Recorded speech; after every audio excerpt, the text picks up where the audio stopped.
Hey everyone, it's Graham from therecordingrevolution.com with part 2 of our Don't Crowd the Box video. If you missed the first one, go check it out right now. It's really easy. I'll put the link right here on the screen so you can go see what I'm talking about and see what we did in our first set of steps. What I'm talking about is mixing, not just mixing in the box, aka in your computer, but whether you mix on a console or in your DAW. There's an imaginary box that a lot of our mixes get stuck in, and that's why they sound small and contained as opposed to the nice pro mixes that sound open and huge, right? So we looked at this. This blue box represents really kind of where a lot of our mixes live. And there's a couple things we can do that are very simple to trick the brain into thinking that the mix is more open and getting it out of this blue box, right? So what we're going to look at today are the high and low frequency stuff. So I'll put it all out here. We're going to look at how to lower the bottom of the box, have some stuff jump out of the bottom of the box and seem like it's going below the speakers, and some stuff's going to go above the box to almost sound like it's soaring above the speakers. And we're going to leave some things in the middle of the box. That's the whole point, is you don't want to take everything out of the box. That's not our goal. Our goal is to get separation. And some things, everything has a role to play. Everything has a part to play. And some things need to stay in the box frequency-wise. Last week, we already talked about depth and width. And these are the easier ones almost, because depth simply comes from your volume balance. That's why you should always spend time playing with your faders before you do anything with plugins, because the louder something is, the closer it sounds to your face. The quieter something is, the further away it sounds. And then with panning, we looked at a proper way to get separation with panning, how 2 ways of panning can equal very different results. So go watch that first video and you'll see what I'm talking about there. So today let's focus on the high and the low frequency content and get our stuff out of the box. So here's the same track we were working on where, again, we've got things, at least a better volume balance, so things are a little bit more apparent. The things that I want to stick out volume-wise and depth-wise are up there, you know, the snare drum, the vocal, that kind of stuff. And then some of the background vocals, some of the guitars are a little bit further down. I need them to be tucked away. And I got some good panning. But let's separate the low-frequency stuff from the high-frequency stuff from the mid-frequency stuff, okay? So take a listen to where we're at first.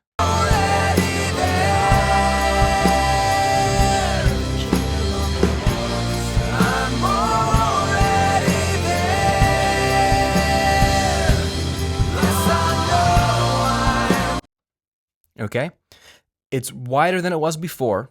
If you watch the first video, it's bigger than it was before, but it's still contained frequency-wise.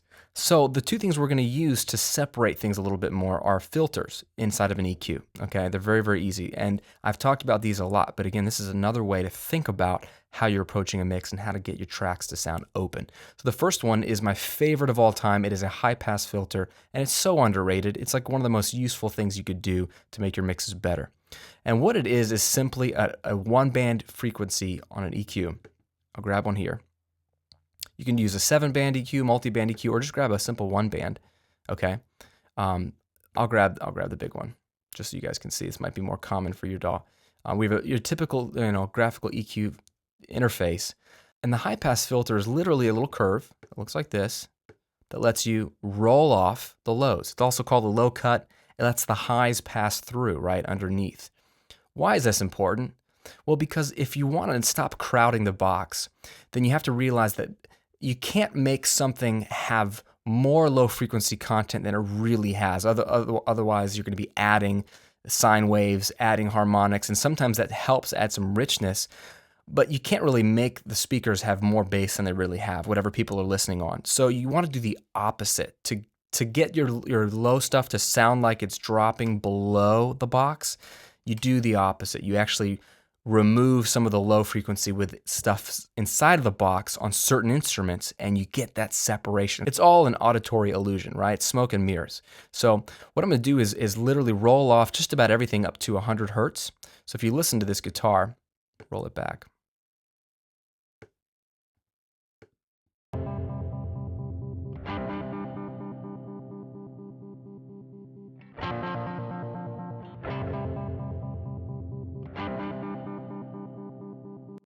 When you roll off all the way up to 113, the guitar still sounds about the same. But there's stuff low there on the guitar that I'm removing that we're not going to miss. It doesn't take away from the tone of the instrument. But boy, this multiplied across all your tracks is going to open up your bass. So let's go ahead and copy this over to all my other tracks. All right, so literally I've copied this high pass filter of up to 113 onto every track except for my bass guitar, which is here in the minty green or whatever that is, and my kick drum, okay? Obviously, those are my two low instrument guys. They're gonna hang down there, so I don't wanna remove their low frequency content. I wanna keep them the same. I just wanna remove it from everything else. So let's take a listen to what this mix sounds like with these high pass filters on, and then I'll bypass all the high pass filters and see if you can tell a difference.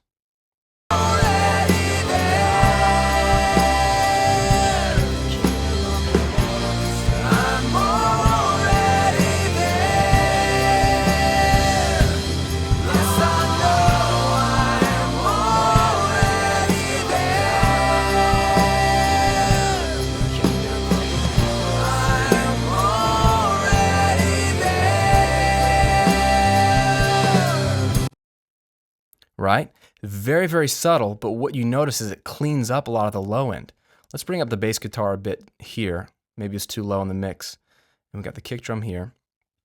Let's try it one more time. We'll start with all the things bypassed. So here's the mix crowded, and we'll bring in the high pass filters.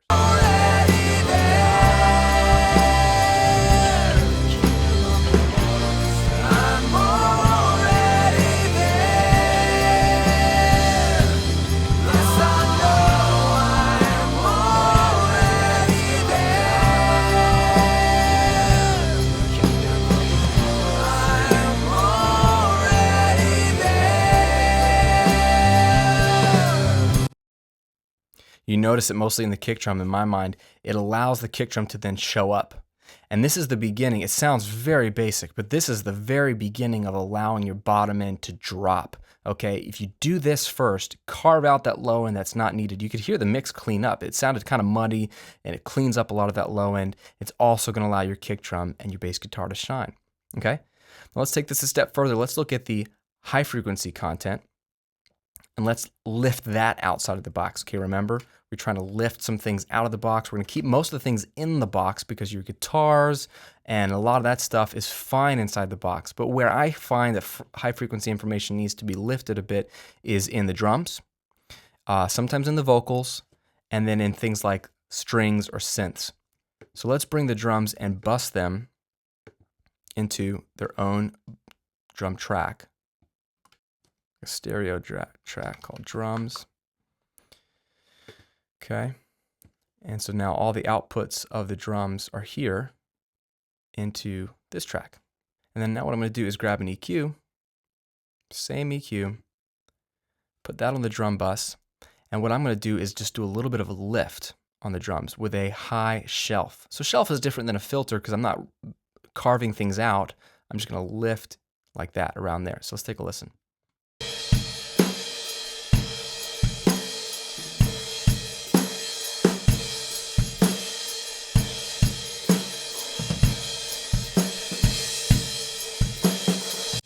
And then one of my favorite techniques is to carve out some of the low end, right? So let's see, around 400 or so. Let's take a listen.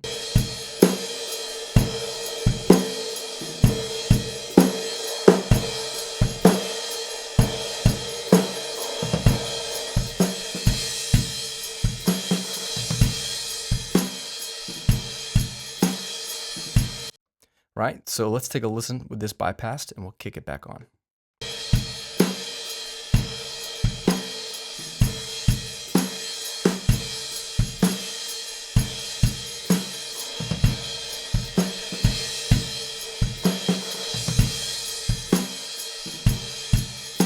Much more open, right? Because we're allowing the cymbals to be more present. We're removing some of the mid-frequency stuff, which allows the low end and the cymbals to be more present. That's a simple EQ move on the drums. Let's go over to the strings. And let's take the already existing high-pass filter and then let's add a shelf to this.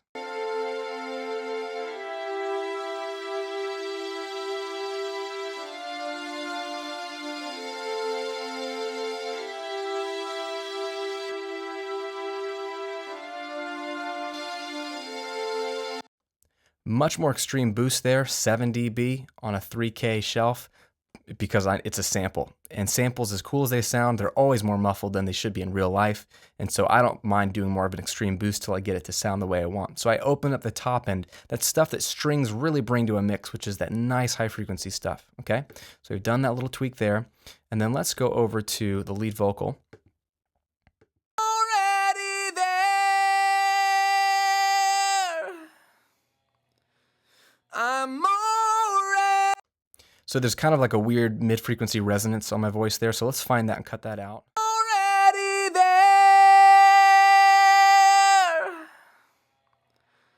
I'm already there.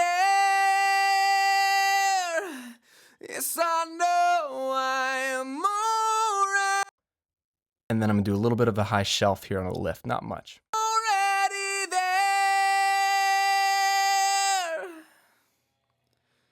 I'm already there. Yes, I know I am already. You hear that vocal open up. Very simple move, but it opens up. In fact, what I'm going to do is copy that. I'm going to duplicate that to the vocal double track here. Okay? So let's just leave it at that. All I've done is added some high frequency content to the lead vocal, which I want to soar above the mix a little bit, the strings, which I want to soar above the mix a little bit, and then the drums, which I want the top end of the drums to soar, but also I want the low end to drop further, and by removing some of the low mid frequency stuff, it allows the kick drum to sound even beefier as well. In fact, let's do this one more time. Let's put an EQ on the bass, and let's take out some low mid stuff on the bass as well.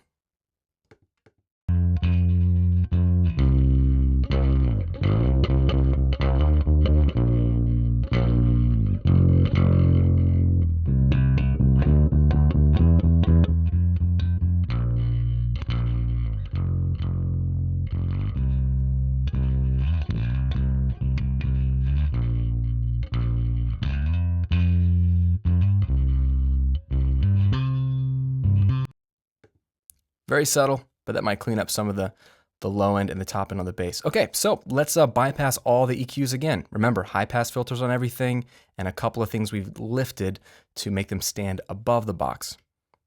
So here we go. We'll bypass everything, start raw, and bring them in.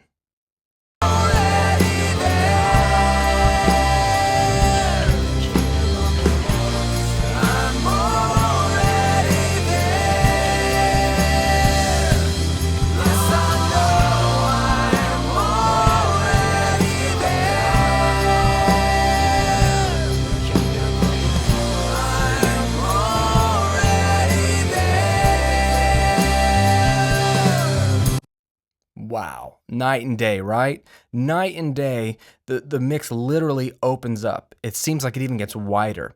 And why is that?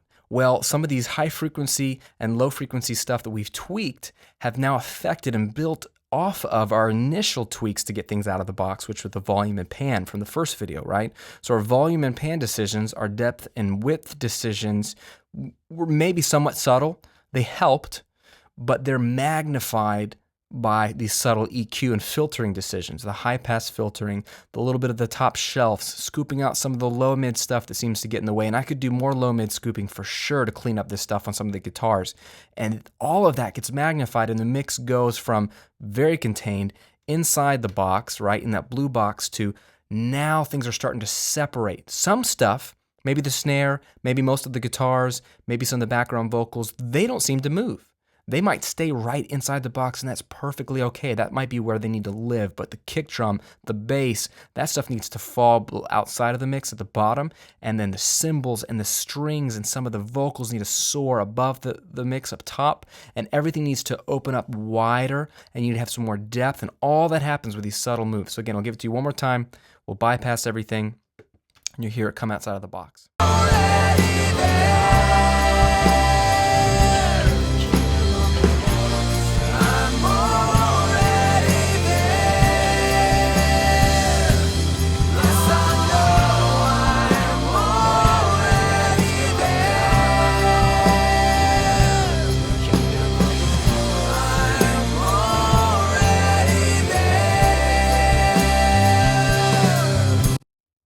And there you have it. Don't crowd the box, people. Hopefully these principles will help you as you're thinking about your next mix, opening them up, getting them bigger, wider, more larger than life. Thanks for tuning in. If you haven't already subscribed to the channel, please just do that now. If you like these videos, I'd appreciate you subscribing. That way you'll get instant access to every video that comes out. Just click the subscribe button right up there. And then also, if you've really enjoyed these videos and if they've helped you and they blessed you and maybe you've learned something, you can always support me by becoming a patron. Head over to patreon.com/recordingrevolution. Even $1 will help support me to continue to make these videos. It's super easy to do. There's all the information right there for you, a little video from me explaining what is Patreon, how it works. It's a great way for a lot of you YouTubers to support people that you like making great content on YouTube, and hopefully I'm one of those people. Thanks for your time. Go make some great music this week. We'll talk to you soon.